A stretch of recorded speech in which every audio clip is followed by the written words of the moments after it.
Hola, ¿qué tal? Les habla Rosa Chancafe, asesora legal de temas administrativos y laborales del programa Defensoría del Médico del Colegio Médico del Perú. El día de hoy abordaremos un tema de suma importancia. ¿Cuál es ese tema? Los regímenes generales de contratación laboral y qué es lo que pasa con los locadores de servicio en relación al principio de primacía de realidad. Entonces, sin más, vamos a empezar. En el Perú, nuestro sistema ha abarcado tres grandes regímenes laborales, que es los que están dados bajo el Decreto Legislativo 276, el Decreto Legislativo 728 y el Decreto Legislativo 1157, muy conocido como CAS o Contrato Administrativo de Servicios. Pero déjenme decirles que estos no son los únicos tres regímenes que existen en el Perú. Estos son los regímenes generales. Aparte, hay regímenes especiales como el agrario, el portuario, el de los jugadores de fútbol, el régimen del personal de salud, entre otros. O sea, hay un sinnúmero de regímenes. Pero, como les digo, nuestro sistema peruano aborda estos tres grandes regímenes generales, ¿no? Sin más, vamos a empezar, ¿no? En primer lugar, podemos nosotros hacer una diferenciación o clasificarlos, estos tres regímenes, en aquel que implica carrera administrativa y aquellos que están fuera de la carrera administrativa. Dentro de ellos, en primer lugar, tenemos dentro de la carrera administrativa el régimen del Decreto Legislativo 276, mientras que el régimen 728 y CAS están fuera de la carrera administrativa. Antes de entrar a explicar cuáles son los derechos que a ustedes como trabajadores les corresponde según la modalidad en que hayan sido contratados, antes vamos a resolver una pregunta muy básica, pero que ha generado muchas dudas. Viene hoy un médico y me dice, yo estoy contratado bajo 728. Las reglas de 728 dicen que tengo que tener una jornada completa de 8 horas diarias. Sin embargo, existe la ley del trabajo médico y su propio reglamento, en la cual se ha establecido que la jornada laboral médica es de 6 horas diarias o 36 semanales o su equivalente en 150 horas mensuales. Entonces, ¿qué es lo que va a regir para mí como trabajador médico? Las reglas generales de 8 horas diarias por jornada laboral o la de 6 horas diarias o su equivalente en 150 horas mensuales, según la ley del trabajo médico y su reglamento. Pues si bien existen reglas generales, disposiciones generales de estos tres grandes regímenes, cabe recalcar que aquí se debe de aplicar el principio de la ley específica. Entonces, en este caso se tendrán que aplicar las disposiciones específicas para el régimen en el que puede estar el trabajador. En este caso, un médico debe de regirse su jornada laboral y demás disposiciones para la prestación del servicio médico en cuanto a lo que diga la ley del trabajo médico en específico y su reglamento, ¿no? Entonces se aplicarán supletoriamente las otras normas o disposiciones. Dejando esto claro, pasaremos a ver cuáles son los derechos que les corresponden a cada trabajador con respecto al régimen o a la contratación laboral que se haya efectuado en cada caso en específico. Empezando por el Decreto Legislativo 276, el cual, como les dije, está dentro del grupo que implica una carrera administrativa. No, dentro de la carrera administrativa, el Decreto Legislativo 276 nos permite encontrar a los trabajadores nombrados y a los contratados. ¿Cuáles son los derechos que les corresponde a ustedes si es que están bajo este Decreto Legislativo 276? Básicamente es 30 días de vacaciones, que es una remuneración mensual. Si tienen CTS, no tienen gratificación, no tienen gratificaciones ni diciembre, que es Navidad, ni julio, que es Fiestas Patrias. A ustedes les corresponde un aguinaldo. tanto para Navidad como para fiestas patrias. ¿A cuánto asciende este aguinaldo? Este aguinaldo tiene que ser decretado, el monto, anualmente mediante algún decreto supremo, ¿no? En la última vez creo que el del año pasado ha sido 300 soles, es decir, no les corresponde dos remuneraciones anuales por gratificaciones, pero sí les corresponde dos aguinaldos, sea el monto que se haya establecido en el Ejecutivo, tanto por Navidad como por fiestas patrias. También tienen derecho a seguro, alguna asignación familiar, y otras asignaciones, por ejemplo, el bono de 25 y 30 años de prestación de servicio. Además, tienen derecho a algunas bonificaciones. En el caso de los médicos en específico, el decreto legislativo 1153 establece diversas bonificaciones para la prestación del servicio de salud, dentro de las cuales, por ejemplo, algunas bonificaciones a las que son acreedores o a las que tienen derecho son bonificación de atención primaria, bonificación de atención especializada, el bono SAF, el bono frontera, entre otro tipo de bonificaciones, ¿no? Luego de esto tenemos el otro régimen, que es el de la actividad privada, 728. Sin embargo, nada quita de que la entidad estatal, alguna empresa estatal o la propia entidad estatal contrate bajo régimen 728 a personal, dentro de ellos los médicos. ¿Cuáles son los derechos que les corresponden si están contratados bajo 728? Sus remuneraciones normales que se perciben, que son 12 anuales. Entonces, ¿por qué digo 4 remuneraciones anuales? Es una de vacaciones, que son 30 días de vacaciones, CTS, que es más o menos una al año, la cual se divide en dos aportaciones al año, pero las dos aportaciones tienen que sumar una remuneración, y 2 gratificaciones. Ahí tenemos las 4 remuneraciones anuales. De estas 2 gratificaciones, como ustedes bien sabrán, una se da en Navidad y una se da allá fiestas patrias. Además, otros derechos generales que nos otorga este régimen son el seguro y la asignación familiar, los cuales también vamos a ver en el régimen 276, como a continuación se los muestro.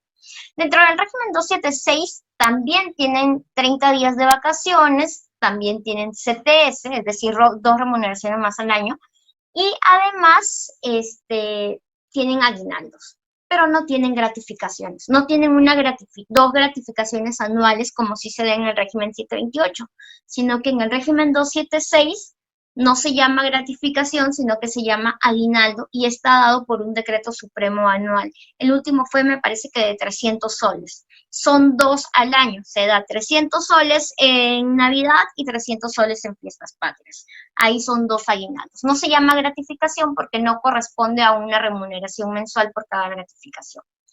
Pero además, la 276 tiene derechos que no tiene el régimen 728. Por ejemplo, las bonificaciones. Ustedes como médicos, de acuerdo al decreto legislativo 1153, hay una serie de bonificaciones que les corresponde por sobre su remuneración normal que perciben. Entonces, por ejemplo, la bonificación de atención primaria, bonificación de atención especializada, entre otros. Y también tienen algunas asignaciones. Además de la asignación familiar, que también se da en el régimen 728, tienen otras asignaciones. Por ejemplo, las famosas asignaciones por 25 y 30 años de servicio. Entonces, como les digo, cada régimen tiene sus matices. Finalmente, el tercer régimen, tenemos el decreto legislativo 1057. Este es como una mezcla entre el 728 y el 276, y además muchos han hablado de que es una mezcla entre estos 2 regímenes y la locación de servicios. ¿Por qué? Porque el régimen 1057 CAS no le da al trabajador los derechos completos que sí perciben los otros 2 regímenes. Por ejemplo, no tienen CTS, tienen sí un aguinaldo por Navidad y fiestas patrias, tienen 30 días de vacaciones, pero lo que más importa en este régimen es que siempre va a ser a plazo fijo. siempre va a ser a plazo fijo. Siempre va a ser 3 meses, 2 meses, un mes, 6 meses, siempre y puede ser renovado, pero siempre y cuando no supere el año fiscal, es decir, más de un año, ¿no? Entonces, cada régimen tiene sus propios matices, como les iba diciendo. Cabe recalcar que dentro de los derechos CAS que se tiene es que ellos ya lo establecido servir en diferentes informes técnicos que sí gozan de las propias licencias que tiene tanto el régimen 276 y 728. Eso es como que el plus que tiene el 1057, ya que el régimen 1057 no nos protege contra el despido arbitrario, porque es a plazo fijo y ahí se acabó como una locación de servicios. No hay no existe la obligación del empleador de renovar, ¿no? Es discrecionalidad de él mismo. Pero en cuanto a las licencias, sí, tanto las que están establecidas en régimen 276 como en 728, les corresponde a los trabajadores CAS 1057. Finalmente, y es el tema coyuntural, ¿no?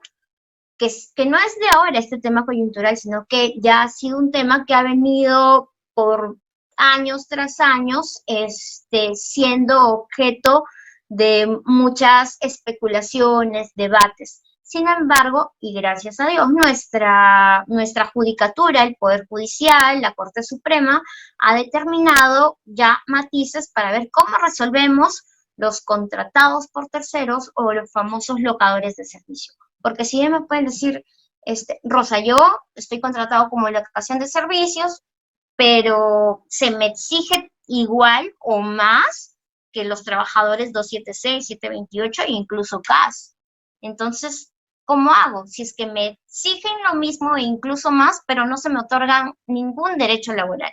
Para empezar, los locadores de servicio es una locación, no es una contratación no laboral, sino que es una contratación que la encontramos en el régimen privado, en el Código Civil taxativamente.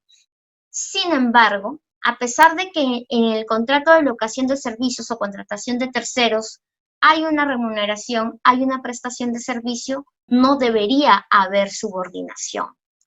Esa es la diferencia. Si es que no hay subordinación, son locadores de servicio. Pero si es que hay subordinación, pasamos al muy conocido llamado principio laboral de primacía de la realidad. Esto lo ha establecido no la legislación, sino los propios pronunciamientos de nuestros jueces en el Perú. ¿Qué han dicho nuestros jueces con respecto al principio de primacía de la realidad? Si es que tú contrataste, ya sea incluso firmando un contrato, ¿no?, de locación de servicios, pero en la realidad actúas como que si fueras un trabajador con todas las prerrogativas de subordinación por parte de tu empleador, entonces, en aplicación de este principio, se te tendrá que reconocer como un trabajador tal cual y se te tendrá, además de indemnizar, que pagar todos los beneficios laborales no percibidos durante tu prestación de servicios bajo esta mal llamada locación de servicios, o mejor dicho, bajo esta disfrazada locación de servicios, porque se disfrazó este régimen en la realidad. En la realidad, como empleador, busqué ser vivo y te llamé un locador de servicios, pero en la práctica, yo te exigí y tú te comportaste como un verdadero trabajador, bajo el principio de subordinación. Entonces, bajo el elemento de subordinación. Bajo el elemento de subordinación, aplico el principio de primacía de la realidad. Esa es la salida que los abogados laboralistas damos cuando hay una contratación por terceros. Entonces, bajo el principio de primacía de realidad, todos los derechos laborales que se les reconoce a los otros regímenes, de acuerdo a lo que establezca el juez en su momento, se tendrán que reconocer a este disfrazado locador de servicios que en realidad era un trabajador tal. Esas son las líneas generales de contratación laboral que tenemos acá en el Perú, de los diferentes regímenes. Bien, ahora pasamos a la rueda de preguntas. ¿Qué regula los aguinaldos? Ya que en salud, por ejemplo, son un sueldo completo en julio y diciembre, pero en Minsa son 300 soles. ¿Hay alguna regulación al respecto de esos aguinaldos? ¿Por qué sería esa diferencia? Esa es una pregunta muy interesante. Como les había dicho, primigeniamente es salud, lo digo por conocimiento de causa, es salud, a la mayoría de sus trabajadores, de sus profesionales de la salud, los tiene bajo el régimen 728. Bajo el régimen 728 les corresponde una remuneración completa por cada gratificación. Gratificación de julio, que es por fiestas patrias, y gratificación de diciembre, que es Navidad. Sin embargo, los aguinaldos son regulados, los aguinaldos, el monto de cada aguinaldo anual se va a dar por decreto supremo. Sale por un decreto supremo que aprueba, el cual es previamente aprobado por el Ministerio de Economía y Finanzas, el cual se aprueba solo el monto. Entonces, anualmente sale el decreto supremo aprobando el monto del aguinaldo de ese año para todos los trabajadores 276. Me parece que el último año efectivamente ha sido 300 soles. Minsa tiene a la mayoría de sus trabajadores bajo 276. Por eso es que se ha otorgado este aguinaldo tanto en fiestas patrias como en Navidad de 300 soles. Sin embargo, vuelvo a recalcar, es salud, y lo digo por conocimiento de causa, tiene a la mayoría de sus trabajadores bajo 728, es por eso que se les ha otorgado una gratificación completa por cada gratificación. Muchas gracias, doctora. Sobre subordinación, como que no ha quedado claro un poco la descripción de ese término y podría darnos un ejemplo sobre la subordinación. Sí, claro. A ver, si nosotros demandamos reconocimiento de vínculo laboral, es decir, yo estoy contratada bajo locación de servicios y demando judicialmente el reconocimiento de mi vínculo laboral, el elemento que yo voy a tener que probar sí o sí es subordinación. ¿Y cómo lo voy a probar? ¿O qué matices tiene la subordinación? La subordinación tiene diferentes matices. Tiene, por ejemplo, el poder que tiene el empleador de regular la prestación del servicio. ¿Cómo lo pruebo, por ejemplo? Si es que yo recibí algún correo en el cual se me informaba el horario de trabajo. Si es que yo estuve programado en turnos y se me envió un correo exigiéndome el cumplimiento de esos turnos. Otro matiz es, por ejemplo, el poder sancionador. Otro matiz del principio de subordinación es el poder sancionador de la empresa. Si yo, siendo locador, algún día recibí un memorándum de llamada de atención, recibí una queja y tuve que presentar mis descargos, recibí por correo una llamada de atención o incluso por WhatsApp una llamada de atención de mi jefe directo, de mi jefe de servicio. Entonces, ahí hay este matiz de poder sancionador. Existen muchos otros matices. Por ejemplo, también hemos tenido casos en Defensoría del Médico en el que incluso el juez ha tomado en cuenta el uso del uniforme. El hecho de que yo como locador de servicios y mi empleador me obligue a mí a utilizar un uniforme, un chaleco de repente con la insignia, el logo de la empresa o de la entidad estatal, ya implica un matiz de subordinación. Entonces, incluso fotografías en las cuales a mí se me ve prestando el servicio con el uniforme. Entonces, hay diferentes formas de probar. Cartas, como les digo, los memorandos, incluso esas cartas circulares que van para todos los trabajadores y que a mí como locador de servicios también me llega y también me veo obligado a cumplirlos. Todos esos matices, toda esa reunión de elementos van a hacer de que yo pruebe ese elemento fundamental que es la subordinación, que es lo que diferencia a un vínculo laboral de un vínculo de locación de servicios o de terceros. Doctora, o sea, por ejemplo, dentro de estos terceros, justamente, hay algunos que están debajo de una empresa que terceriza, ¿no? Que le pagan por recibo por honorarios, o tercero jurídico, que lo hacen a través de un RUC, de una empresa, y la empresa recibe el pago del hospital, y luego esta empresa es la que le paga al médico.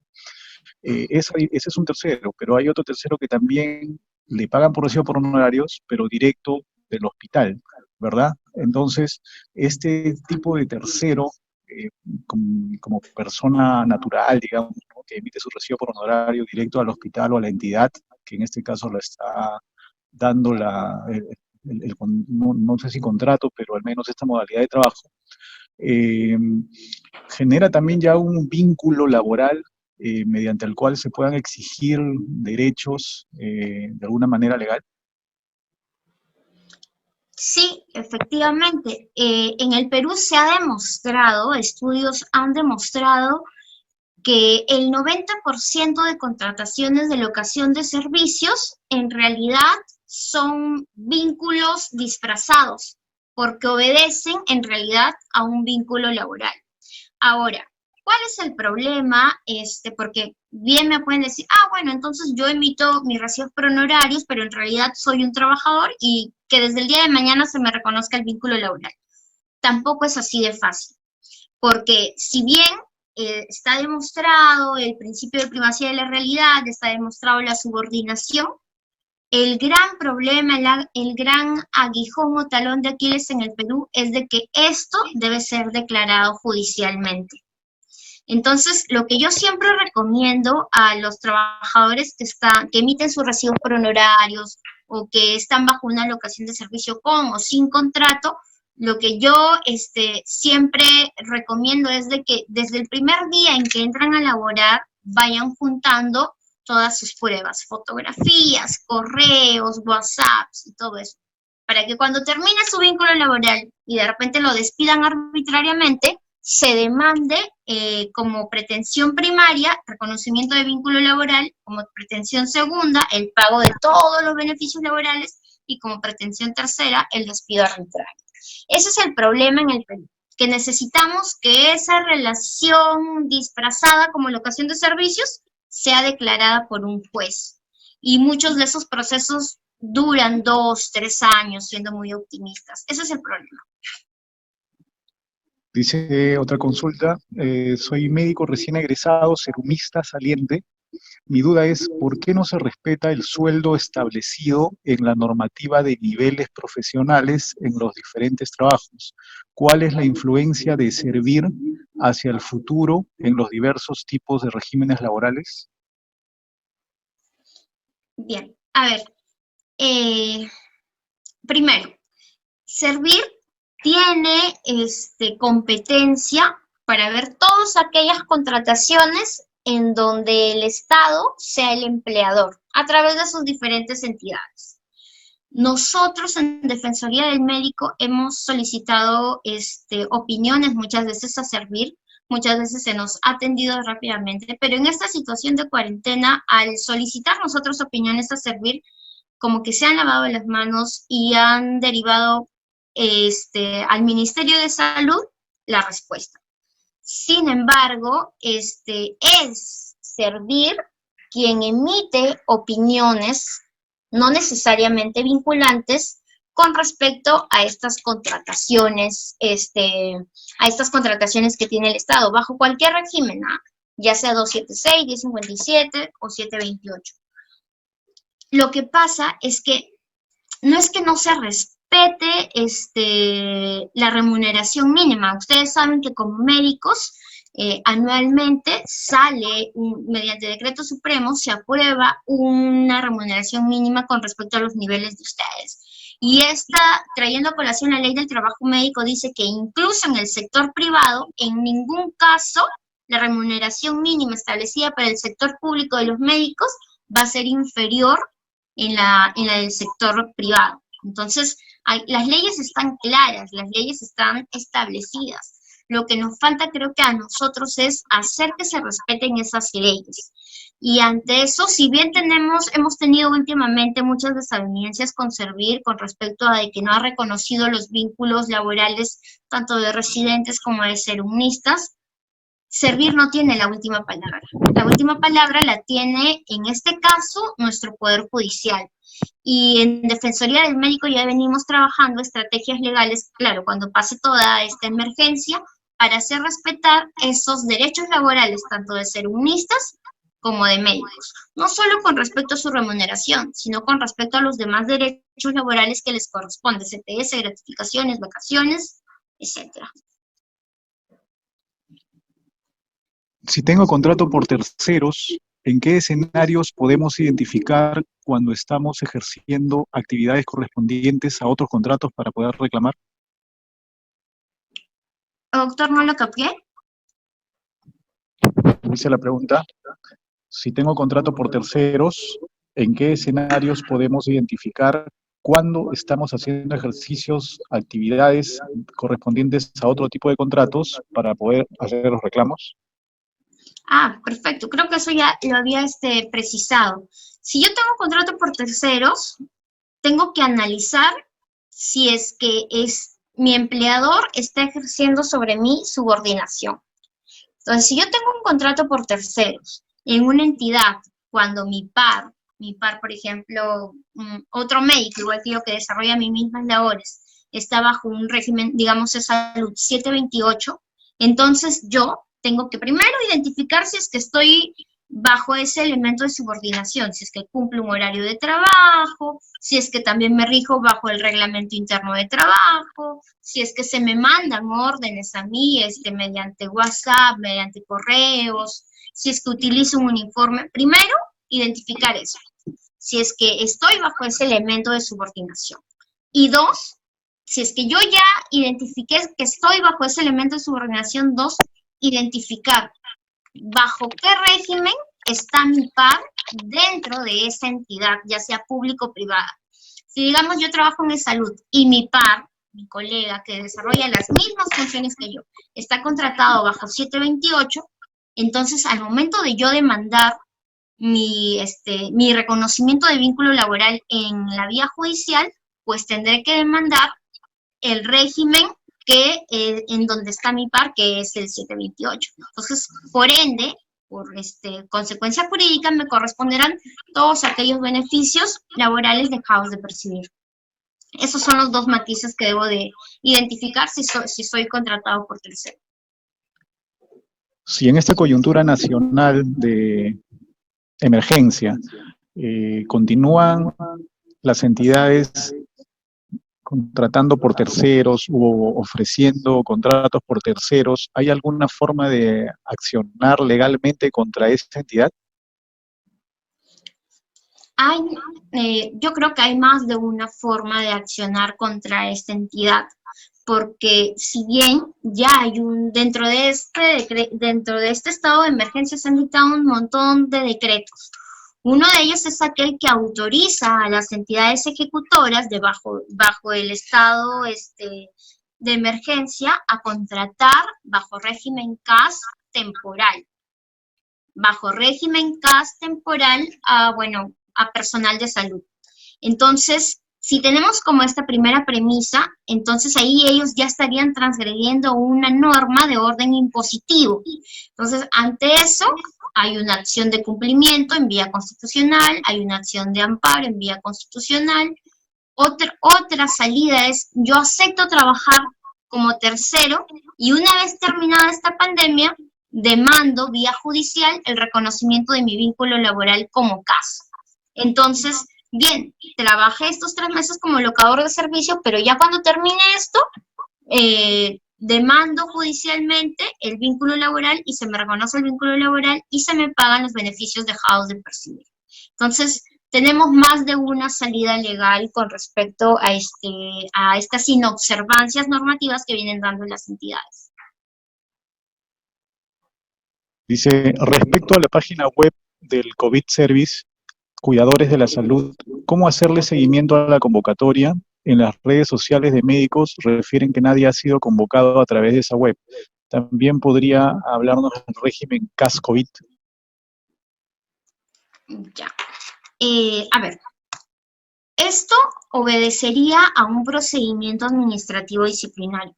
Bajo la ley de transparencia, todas las entidades tienen un órgano el cual está obligado a mantener actualizada la página web y hacer las convocatorias ahí, y hacer el seguimiento ahí, entonces, y a publicar los resultados en sus propias páginas web, por ley de transparencia. ¿Qué pasa cuando las entidades inobservan esto? Tenemos que accionar contra aquel jefe o aquella persona encargada de transparencia e información dentro de la entidad. Entonces, hacer la denuncia respectiva para que se le haga un procedimiento administrativo disciplinario al jefe encargado de esta área, ¿no? Entonces, se hace una denuncia administrativa, se abre un PAT, el cual puede ir desde una amonestación escrita hasta una suspensión o incluso inhabilitación, que es el despido. Eso de un lado. La segunda pregunta era con respecto a los CAS COVID. Como lo dije inicialmente, el régimen CAS no tiene todos los derechos laborales que quisiéramos, ¿no? Sí tiene, por ejemplo, lo que es vacaciones, tiene vacaciones, no tienen CTS, tienen aguinaldo por Navidad y fiestas patrias y gozan de las mismas licencias. O sea, el régimen CAS normal, con respecto a los derechos, el mismo régimen CAS va a ser aplicado al CAS COVID, como lo han llamado en este caso. Sin embargo, ¿cuál es la diferencia? De que en el CAS COVID ya la norma ha establecido cuál va a ser la duración de este caso. Es decir, no es discrecionalidad de la entidad, no es que la entidad te va a contratar para COVID y te va a poner de frente 8 meses o 10 meses o 5 meses o un mes. No. La diferencia del CAS COVID es de que el decreto de urgencia ya ha determinado cuál va a ser la duración de ese contrato. Y el decreto de urgencia establecido es mientras dure la emergencia. Es decir, todo aquel que sea contratado CAS bajo este estado de emergencia para atender primera línea pacientes COVID, su contrato va a durar hasta que se dé por terminada la emergencia. Ese es el único matiz. De ahí son las mismas prerrogativas, los mismos derechos y obligaciones que en un CAS normal. Los residentes de salud cuentan con CTS, pero a los del MINSA no. ¿Por qué sería? Sí, efectivamente. Residentes, el régimen de residentado médico no es que sea un régimen laboral en el Perú, no es un régimen laboral, es una modalidad formativa. Sin embargo, no quiere decir que no sea vínculo laboral, porque ahí están presentes y su propia ley de residentado médico y el reglamento de residentado médico reconoce los 3 elementos para que sea vínculo laboral, que es remuneración, subordinación y prestación personal del servicio. Sin embargo, el régimen laboral se va a determinar de acuerdo a la institución. Como yo les dije, por conocimiento de causa sé que Salud siempre contrata a su personal bajo el régimen 728. A sus residentes los contrata bajo 728. A Defensoría del Médico han llegado muchos residentes de salud con sus boletas o contratos, el régimen es 728, siempre en la salud. Sin embargo, en el MINSA no hay un régimen establecido para los residentes. Por eso es de que, por manera, digamos, de aplicación supletoria, es que se aplican normas generales del decreto legislativo 276, no de nombrados, sino de contratados. Entonces, bajo esta prerrogativa de nombrados, bajo 276, es que se le aplican los mismos derechos para los residentes médicos. Sin embargo, como les digo, esto va a depender de la entidad que los contrate. Si es que hacen su residentado en una clínica, por ejemplo, en una entidad privada, es más que probable que el régimen por el que sean contratados sea 728. Actualmente en Defensoría del Médico tenemos la iniciativa de que en realidad esto cambie y que sea un solo régimen para los residentes médicos, por un tema no solo de orden, sino de justicia con respecto a los derechos laborales de todos los médicos, ¿no? Pero, como les digo, el hecho de que sean contratados bajo diferentes regímenes no quiere decir de que el residentado médico no calce con un vínculo laboral. Sí, su propia ley y su propio reglamento lo establecen así, es un vínculo laboral. El tema es ordenarnos en cuanto a los derechos laborales que le corresponde a cada uno. Sí, justo aunado a esa respuesta, quisiera comentar que justamente Servir ha emitido unos informes técnicos en 2017, 2018 y 2019 en los que pretendía desvincular laboralmente a los serumistas y residentes, ¿no? Y que justamente han sido la base a la cual se alineó en este año las disposiciones complementarias del CONAREME, que la Defensoría del Médico también ha reclamado, y que justamente decía, pues no, ya si entras al concurso del CONAREME para postular a ser residente, por si acaso no haces prestación de servicios y por lo tanto no tienes vínculo laboral con el Estado, y pues no se puede considerar trabajador. Esta situación justamente generó reclamo de contundente del Colegio Médico y que por supuesto pues velando los derechos laborales de los residentes en este caso, pero que también incluye a los serumistas, según como lo dice Servir. No podemos pues darle cabida a este tipo de situaciones en las que se arriesga la estabilidad laboral del residente, probablemente sus derechos laborales e inclusive a posterior probablemente sus pagos. Entonces, en este tipo de situaciones, pues es que también tenemos que estar unidos los médicos, porque pueden haber estas circunstancias que justamente agreden la estabilidad laboral, ¿no? Aquí hay otra pregunta que dice, ¿qué hay de contratos 276 mensuales que hacen las redes de salud y que antes de cumplir los 12 meses te suspenden el contrato sin más? ¿Es una modalidad legal? A ver, esa es una pregunta muy interesante y que trae a colación otra norma. Primero, ¿por qué hacen las entidades esto? Las entidades hacen esto porque hay una ley, no recuerdo ahorita el número exacto, pero hay una ley que establece que cualquier trabajador bajo régimen 276 contratado, no nombrado, contratado, esto no aplica para 728 o 1057 CAS, aunque trabajen para el Estado. Pero esa ley dice que si es que yo estoy contratado bajo 276 a plazo fijo y paso yo el año fiscal de contratado, la entidad ya no me puede sacar arbitrariamente o despedir arbitrariamente, porque eso califica como un despido arbitrario. Es por eso que las entidades, antes de cumplir el año fiscal, aplican la resolución del contrato o simplemente ya no renuevan, porque no quieren verse metidos en un proceso legal, laboral, en donde los demanden por despido arbitrario bajo la 276, aplicando esta norma. Entonces, esa es la justificación para que tantas entidades estatales vengan obrando de esa forma, que no es correcta, ¿no? Entonces, lo que aquí debe primar, como les dije primigeniamente, es ¿y qué hacer, no? ¿Qué hacer si es que la entidad a los 11 meses y 30 días se resolvió mi contrato?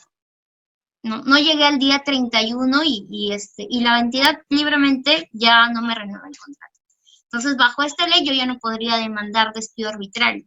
Pero ¿qué es lo que sí puedo hacer?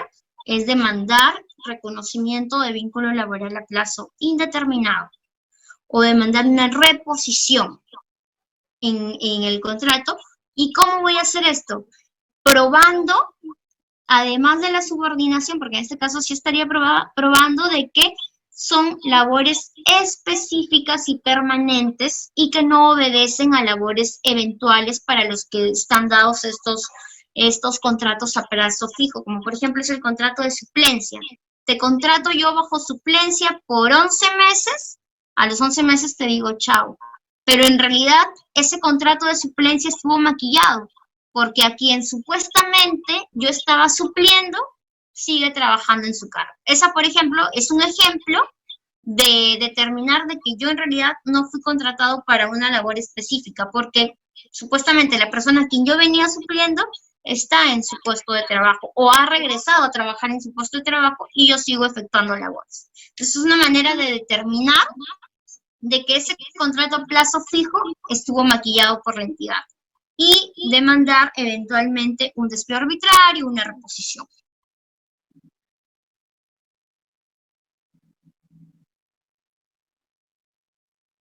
Acá tenemos otra pregunta. Estoy laborando en un área de triaje diferenciado COVID todo el mes de abril. No se han depositado el sueldo y tampoco el bono. Con respecto al bono, ¿cuál sería la situación con respecto a la actual atención de esta pandemia? A ver, el bono, mucho se ha hablado, el bono va a ser depositado, no se ha emitido un reglamento acerca del plazo de cuándo se ha depositado este bono. Y mucho se habla de que cuando haya pasado esta pandemia, ¿no? Sin embargo, lo que sí me preocupa es el no pago de las remuneraciones.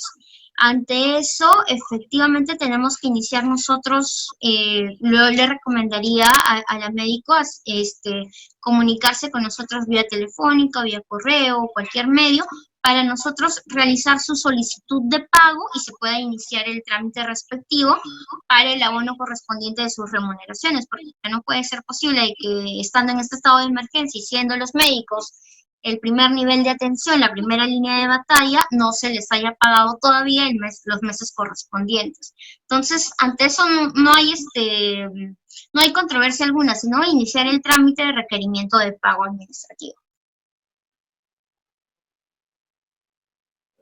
¿Al serumista le corresponde bono de emergencia nacional?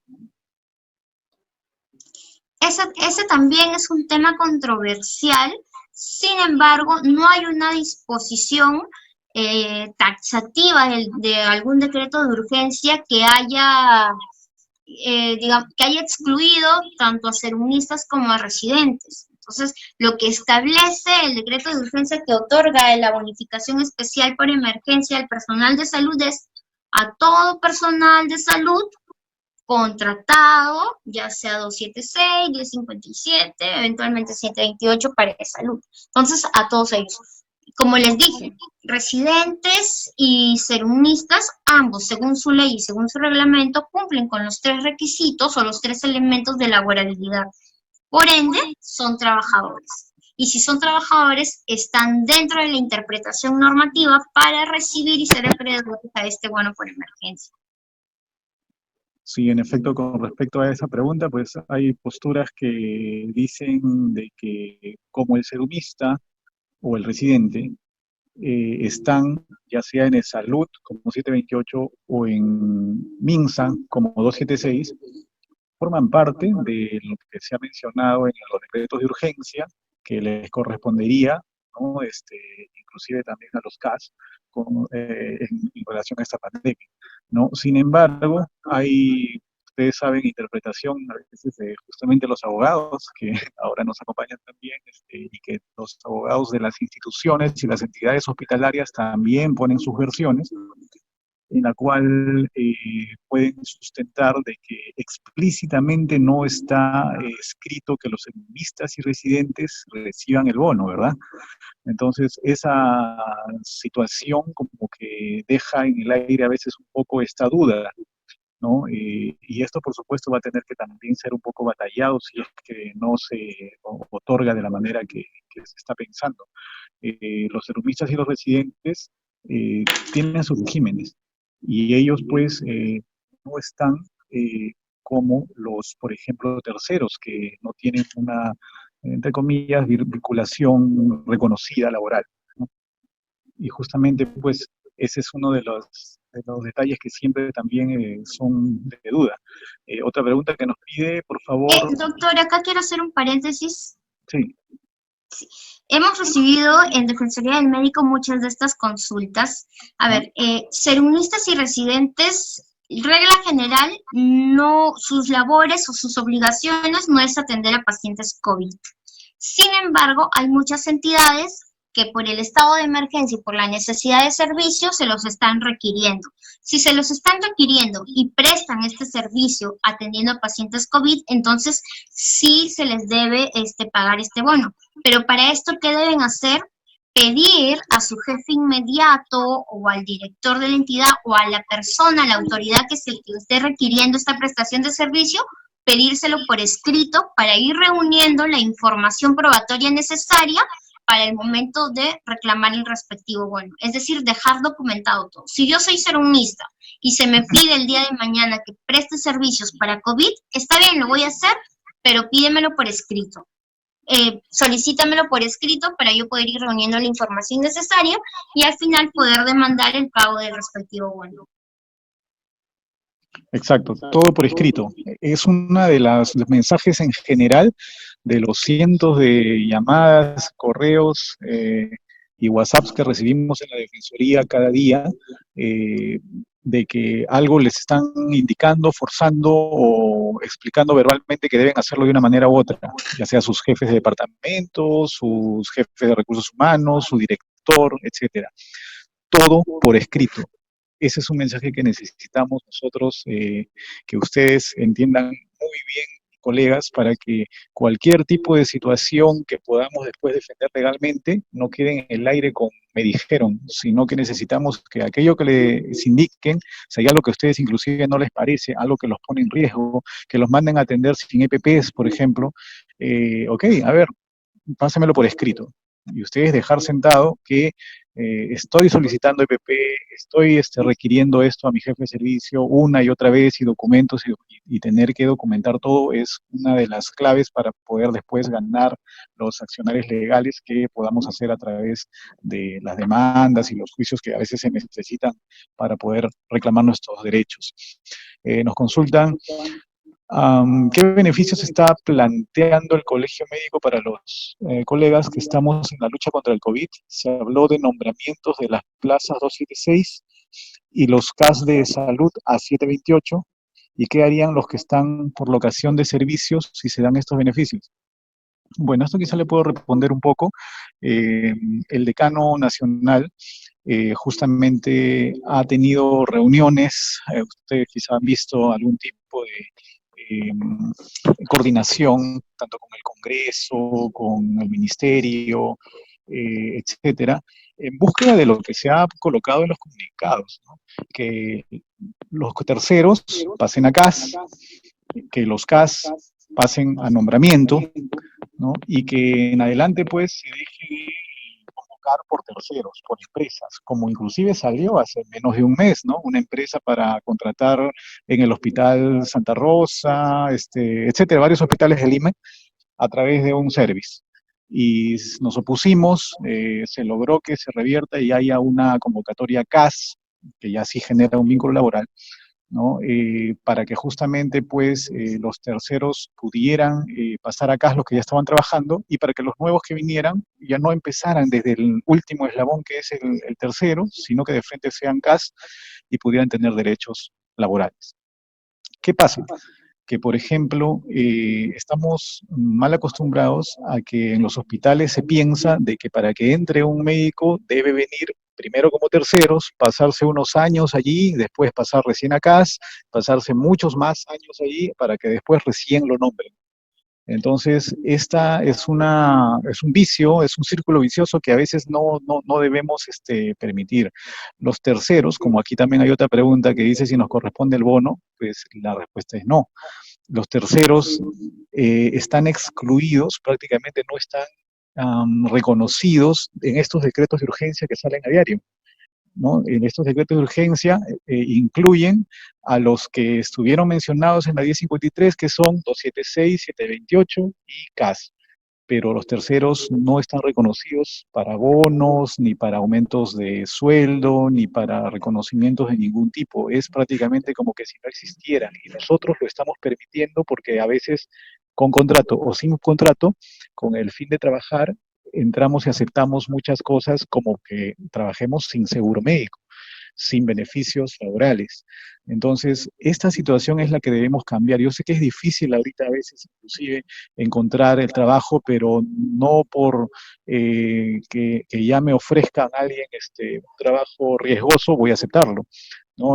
Sobre todo ahora en esta coyuntura nacional que podemos exponernos a contagio, ¿no? Entonces, la situación es un poco pesada con respecto a esto que el Colegio Médico ha venido reclamando e inclusive se malentendió o se manipuló una situación en la que el decano ha estado reclamando derechos justamente por los tantos médicos impagos, que siendo terceros no han recibido pagos de febrero, marzo, incluso hasta enero, y que se iba a hacer acuerdos con respecto a facilitar también la venida de médicos extranjeros, pero nunca se ha acordado que recibamos en Perú a extranjeros sin colegiatura, sin documentos, porque eso no sería dable, ya que inclusive a los médicos peruanos se nos obligan ciertos requisitos.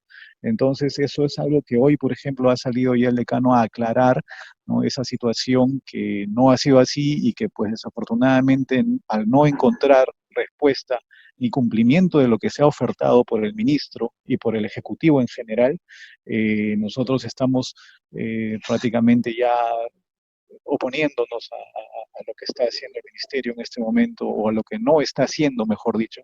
Y la falta de EPPs, la falta de médicos, la falta de equipamiento, de camas, de ventiladores mecánicos y todo lo que ya conocíamos, que hemos venido reclamando durante años desde el Colegio Médico, ahora se está viendo recién en plataforma, en la televisión, y que justamente podemos ver que nos lleva a la crisis que estamos actualmente pasando.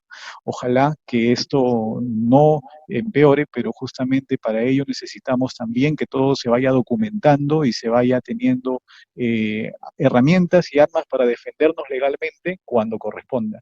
Vamos a buscar al doctor Francisco, que está levantando la mano. Sí, doctor. Doctor Francisco Flores, quien es del área laboral, de las especialidades de los abogados, también miembro de la Defensoría, quiere dar un mensaje también. Aló, buenas noches. ¿Se escucha? Sí, se escucha perfecto. Doctor,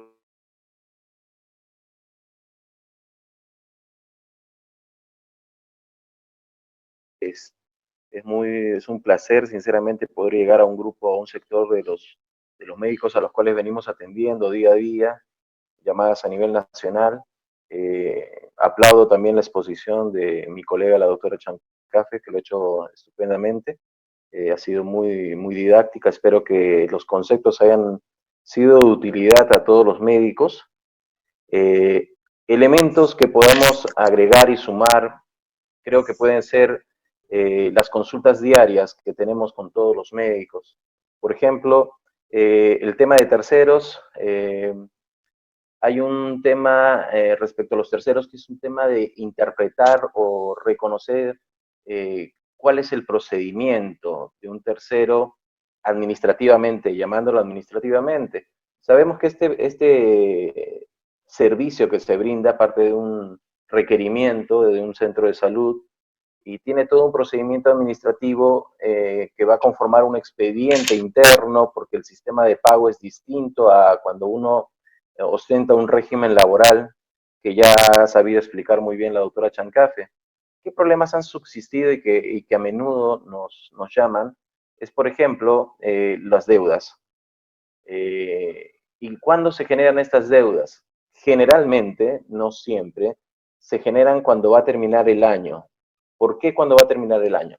Cuando va a terminar el año, los terceros no tienen conocimiento que dependen siempre de la suscripción o la reserva de la partida económica del presupuesto anual de ese hospital o centro de salud o cualquier institución de envergadura de salud en la que tú estés brindando el servicio.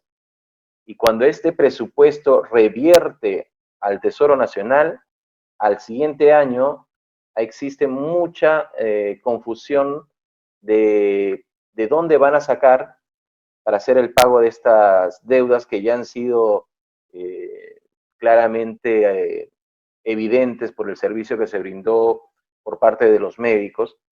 y queda estas deudas que van arrastrando, sobre todo cuando los médicos siguen continuando brindando el servicio al hospital. Y muchas veces nos llaman y dicen, doctor, mire, me deben, sin temor a equivocarme, me han llamado diciéndome, me deben del 2018, me deben del año pasado, me deben de diferentes meses, yo sigo laborando ahí, ¿cómo puedo hacer? ¿Qué debo hacer para poder recuperar el pago que deberían haberme hecho, ¿no? Valgan verdades, retrocediendo un poquitito antes de darle la respuesta concreta que le va a parecer un poco engorrosa quizás, todo va a partir de que este régimen, bueno, me corrijo, no es un régimen, este servicio no debería darse. A la larga, el colegio médico siempre ha mostrado con claridad, y se lo ha hecho de conocimiento al Ministerio de Salud, en que debería intervenir para que esta coyuntura ayude a sincerar y de que progresivamente los terceros ya no existan. Ahora retomando lo que les indicaba, ¿cuál es el procedimiento para que yo cobre como tercero cuando me han quedado debiendo? Generalmente tiene que partir primero de un proceso administrativo, un procedimiento administrativo que se genera por un documento de reconocimiento de deuda, pidiendo el reconocimiento de deuda al director del centro de salud, del hospital o del centro de salud adecuado. Pero este pedido no puede ser una carta simple, porque en muchos casos, y yo lo he visto en muchos casos, este requerimiento lo hacen a veces con cartas simples, sin ningún sustento ni fundamento, y lo único que va a generar es que no les contesten o que les contesten evasivamente en las instituciones. Yo he visto casos en los que se han pasado los servidores médicos requiriendo sus pagos meses tras meses y han pasado hasta el siguiente año. Ahora, este pago, este requerimiento, ¿por qué les digo que tiene que partir de un sustento? ¿Y cuál es el sustento? Me dirían algunos. Este sustento va a partir de la documentación que ustedes deben guardar siempre como elementos de prueba para todo hasta para procesos laborales normales que parten de un reconocimiento de un régimen, como para, en el caso presente que es un tercero, como por ejemplo, ¿no? Los recibos que presentaron para el pago, recibos por honorarios, su conformidad de servicio, generalmente se les genera una orden de compra o una orden de servicio. Este camino que parte desde el área contable y pasa a economía para el compromiso debido de la partida para que se les haga el pago, son elementos de prueba que ustedes al presentar con el requerimiento o la carta dirigida al director va a devenir en una consulta interna. Va a ir al área legal, va a ir a la administración, y ellos al dar una respuesta positiva del servicio brindado, recién la dirección va a sacar una resolución directoral de reconocimiento de deuda. Esta resolución directoral de reconocimiento de deuda va a ser un paso más. Me encantaría decirles que el 100% después de esta resolución directoral devienen un pago inmediato, pero no es así. ¿Por qué? Porque dentro de las partidas que se les concede económicamente, existe una partida dentro del elemento presupuestal que indica para pagos de sentencias judiciales. Ustedes dirán, ah, perfecto, pero eso es una deuda, pero no es una sentencia judicial. Existen hospitales o directores que por la buena gestión de administración van a poder comprometer alguna parte del presupuesto para hacer válido este reconocimiento de deuda que ya parte de una resolución directoral, pero en la mayoría de casos devienen en un proceso judicial. Evidentemente el proceso judicial va a salir a favor, pero lo que demora un proceso judicial no es lo mismo o no es a veces lo que uno espera. ¿Por qué llegar a un proceso judicial? Porque cuando haya una sentencia confirmatoria de la deuda, recién ellos van a poder encapsular esta sentencia dentro de uno de los elementos de la partida que ven en el área de economía, que es la que yo les indicaba, que es la de pago de sentencias judiciales. Y en esa partida van a tomar la deuda y van a poder hacerla efectiva. En muchos casos, muchos médicos renuncian a todo este camino que lamentablemente es tedioso, y a veces cuando es un mes, muchos lo abandonan, ¿no? Pero sí existe este procedimiento. A veces lo dejan por desconocimiento y ya no saben qué hacer. En este caso, existe la Defensoría del Médico, que con la experiencia que han venido acumulando y los doctores que tenemos en el equipo encabezados por el doctor Villamizar, vamos a saber orientarlos y llevarlos a buen puerto. Evidentemente la coyuntura ha dejado un poco paralizado todos los procesos judiciales, pero el camino es el que yo les he indicado en el caso de las deudas de terceros. Otras consultas que han surgido son, por ejemplo, los de bioseguridad. Hemos hecho por parte del Colegio Médico ayudar a gestionar los documentos cuando a solicitud de algún cuerpo médico o cuando algún médico se encuentra en lugares recónditos, dicen, mira, estoy haciendo llegar esta carta solicitando los implementos de bioseguridad, pero no sé cómo sustentar este documento, no sé cómo darle forma. Entonces, en muchos casos le hemos ayudado, hemos proporcionado los elementos sustentatorios legales, como los decretos de urgencia, como la norma técnica que ha sido aprobada por la Resolución Ministerial 193, y que, valgan verdades, ya ha sido, esta es la tercera vez que sale la resolución ministerial, o sea, ha ido evolucionando. Espero que con buena intención, para definir cuáles son los elementos que debe contar todos los médicos según el usuario, o sea, según la ubicación del médico dentro de la institución, afrontando ya el tema del COVID, ¿no? Esto va a definir de que ustedes conozcan en sí qué implementos de bioseguridad según la ubicación o el trabajo que brindan, sean los que ustedes deban requerir. Ahora, otras consultas que podemos haber captado, la preocupación también del tema CAS terceros.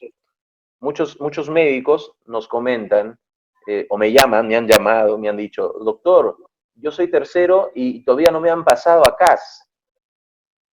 No me han pasado a CAS porque ha salido la norma y tienen la obligación.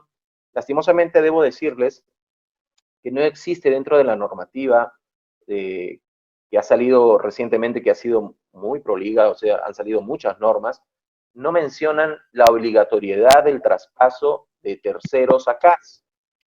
No existe esa disposición de manera obligatoria, de manera que les indique, este es el procedimiento y a partir de mañana van a pasar progresivamente. Lamentablemente, el espíritu del presupuesto asignado para los CAS, que son, como bien lo dijo la doctora Chancafe, provisionales mientras dura el estado de emergencia, han sido para contratar elementos CAS, entre comillas, nuevos, para que pueda aumentar la capacidad de reacción en los centros hospitalarios.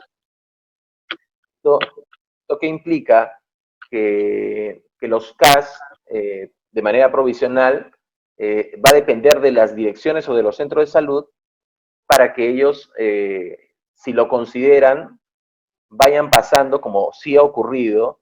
Algunos de los terceros han ido pasando con esta norma, pero va a partir de que a ese centro de salud se le haya asignado un presupuesto que pueda abarcar todos sus terceros.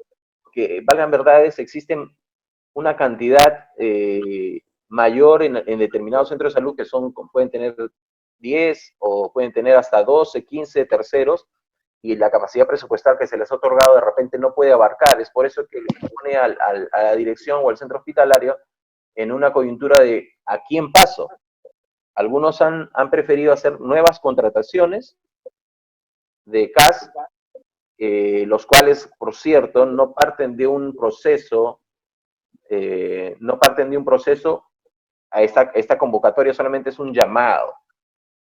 Ya ha salido en la norma ha sido bien explícita de que no se les exonera esta etapa de CAS, este proceso de CAS, el tema de que salga una convocatoria, que salga un concurso público. No va a haber un concurso público para estos CAS, sino prácticamente va a dejarle en libertad a las instituciones que al recibir cierta cantidad de documentos como CVs de médicos especialistas, en base a la especialidad y a la necesidad, van a otorgarles el contrato CAS. como Sí, les indicaba, justamente, doctor sí, doctor. Francisco, ahí estoy colocando compartir a la pantalla en la que estamos colocando el decreto de urgencia en el que mencionan, ¿no? Que permiten la contratación de personal Exacto, bajo la modalidad CAS. Esto no significa que obliguen a que exactamente. los terceros pasen a CAS ahorita o que ya no se contraten nunca más terceros, ¿no? Entonces, Ujú. sí, pues en efecto lo que hay es una permisividad para que haya contratación a través de CAS. Sin embargo, como también lo mencionó la doctora, pues hay un tema ahí de que eh, es bien álgido la situación en que a veces se entienden las cosas y, por ejemplo, en eso va la pregunta de otro colega que nos dice, soy médico tercero en un centro de salud MINSA y en caso que no me cambien de régimen laboral, ¿cómo debo proceder ante la entidad que me contrata? ¿No? Hay la posibilidad de exigirlo. Yo como médico puedo ver quizá de manera limitada estos documentos que estamos compartiendo, estos decretos, y ver pues que a veces se entiende de que lo que no está escrito explícitamente en la norma no se Exacto. va a realizar o no se va a poder exigir. Pero, ¿Cómo se puede ver esta situación desde el punto a de ver, vista de los abogados? ¿No? sí. Ahora, como bien le decía, y bien lo he entendido, el doctor Yaxel ya tiene conocimiento de esta situación. Eh, cuando nos llaman y dicen, ¿qué podemos hacer, no? Si bien es cierto, no hay una obligatoriedad, sí tenemos que poner en evidencia dónde estamos y bajo qué situación laboral nos encontramos, ¿no? He informado yo a los médicos que me han hecho la consulta de que pueden hacer una carta, en primer lugar, una manera de solicitar, amparados o invocando las normas, de que se les ha entregado presupuesto para que hagan contrataciones CAS, ¿no? Y poniéndose a las órdenes de ellos en base a estos articulados para que ellos puedan eh, ubicarlos y direccionar ese presupuesto hacia ellos. No existe la obligatoriedad, pero sí están en la facultad de realizar esta transferencia que ya se viene haciendo en varios hospitales de la región y aún así acá en Lima. He tenido conocimiento y hemos mandado alguna documentación y después el médico me ha llamado y me ha dicho, doctor, sí, ya están progresivamente pasando a los terceros. Aún existen varios que no nos han llamado, pero ya tienen conocimiento de quiénes somos, y eso es una manera de presionar un poco, indicándoles, miren, estamos acá, estamos a su lado, estamos exponiendo nuestras vidas, tienes este presupuesto, entonces protégenos, ¿no? Presionando a la dirección. Exacto, pero no es una presión con un documento que indique está usted obligado, sino está indicando nosotros estamos acá desde tal fecha, cumplimos nuestro trabajo en el servicio de trauma o en cualquier servicio en el que se encuentre, y estamos ahora, en muchos casos los derivan al COVID, tú tienes un presupuesto, acciona. O sea, es una manera es por eso que nosotros apoyamos a todos los médicos, y si hay alguna manera de orientar estos documentos de una manera de que no sea, que no tenga un tenor imperativo, sino a manera de solicitud, una solicitud sustentada, podemos hacer que ellos escuchen el pedido de los médicos, y en muchos casos está surtiendo efecto lentamente. Pongámonos claros de que toda esta coyuntura y toda esta normativa prácticamente tiene de vida un mes.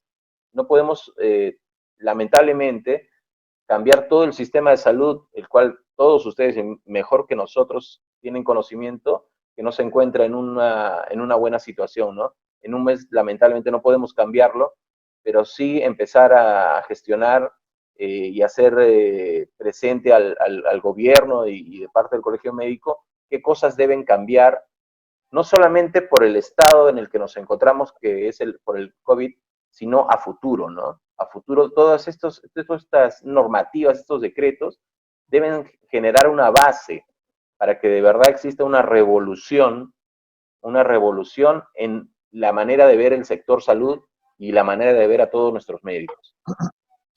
Ujú. Bueno, también nos consultan, a ver, una doctora, una colega, que nos dice, vengo trabajando hace 2 años por locación de servicios en el ejército, donde sí vemos pacientes COVID. Mi consulta es debido a que no contamos con ningún seguro, bueno, claro, como locadores de servicios o terceros no cuentan con seguro, eh, ¿nos podrían enviar a atender pacientes COVID?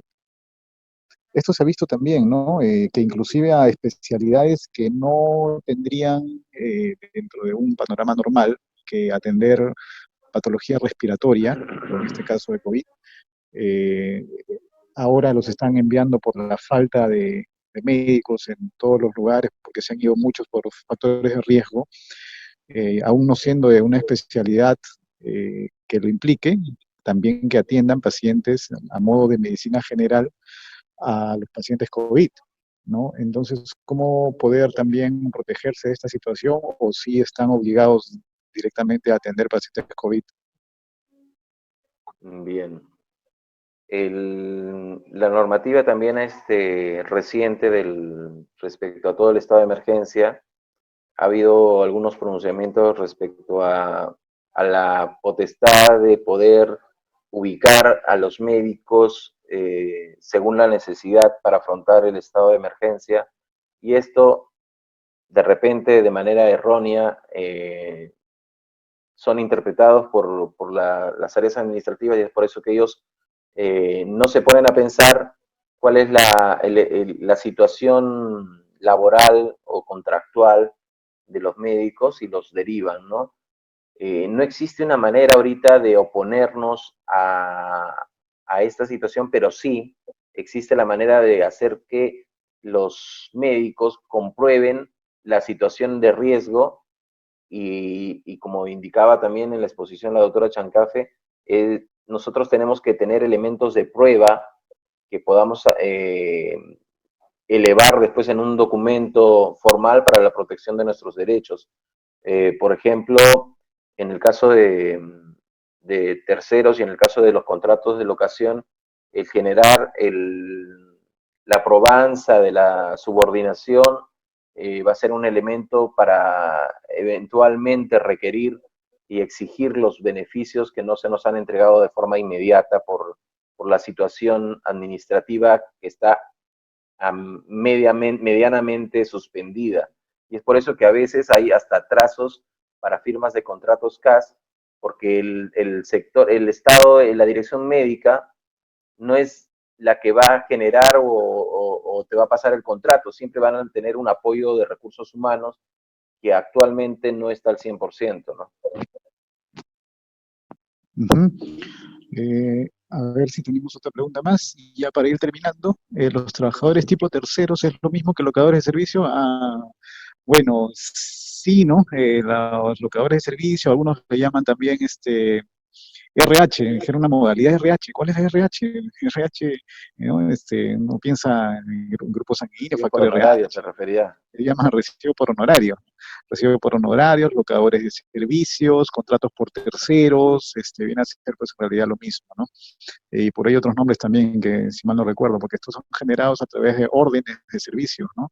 Y que Sí, justamente pues ese es también el administrativo prácticamente. son bastante número y que justamente ahora son la población médica más desprotegida. Y por eso invito también en un mensaje a todos los colegas a que no nos dividamos. Cuando el colegio saca los pronunciamientos para favorecer a los terceros, es justamente porque ellos son los que ahorita son la última cadena de vinculación laboral.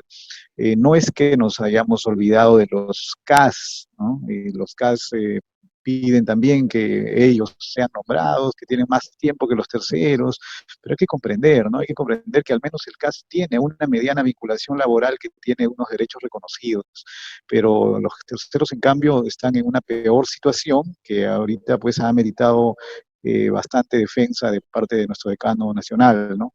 Y justamente se ha logrado hasta entrevistas, audios y videograbaciones del propio ministro diciendo que ya iban a pasar todos los terceros acá de una manera, ahora sí, obligada, de una manera eh, formalmente oficial, pero no se concreta, ¿no? Entonces, desafortunadamente, pues ahora ya prácticamente se han roto relaciones con el ministerio a raíz de la manipulación que ha habido con respecto a esto del tema de los extranjeros, y tenemos que seguir luchando unidos por esta causa que al final estamos seguros que ya sea en esta situación que tenemos que proteger a los terceros y que tengan su seguro y sus beneficios laborales, o sea, después de esto, con la lucha individual de cada uno de ustedes, colegas, para lo cual los vamos a nosotros asesorar desde la Defensoría, logremos estos objetivos.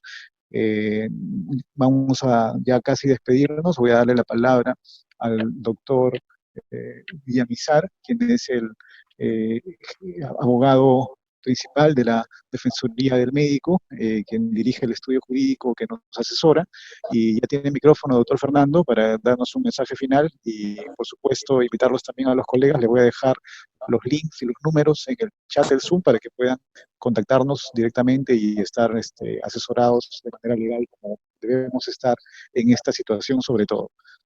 Doctor Villamizar. Muchas gracias por el pase, doctor. ¿Se me escucha? Por favor, confirmación. Sí, ok, sí, gracias al director ejecutivo, el doctor Leonel Llaxa, por estas charlas tan interesantes. En esta oportunidad hemos brindado detalles, asesorías de naturaleza laboral, que fue a cargo brillantemente inicialmente por la doctora Rosa Chancafe, y seguido pues por el doctor Flores, que son nuestros especialistas en derecho laboral. Pero me gustaría también decirle a los médicos que en la Defensoría del Médico no solamente son los dos únicos abogados, está la doctora Rosemary Alarcón, está el doctor Felipe Salas, el doctor Omar Patrocinio, el doctor David Franco, y el que habla para asesorarlos en las diferentes materias. Pues no solamente el médico tiene problemas de naturaleza laboral, también tiene problemas de naturaleza penal, de naturaleza civil, de naturaleza laboral, que ya hemos visto, y de naturaleza administrativa. Entonces, lo más importante es que quisiera que cada uno de los galenos entienda de que el Colegio Médico del Perú está sumamente preocupado y siempre a la vanguardia y siempre viendo que innovar beneficios y servicios para los médicos.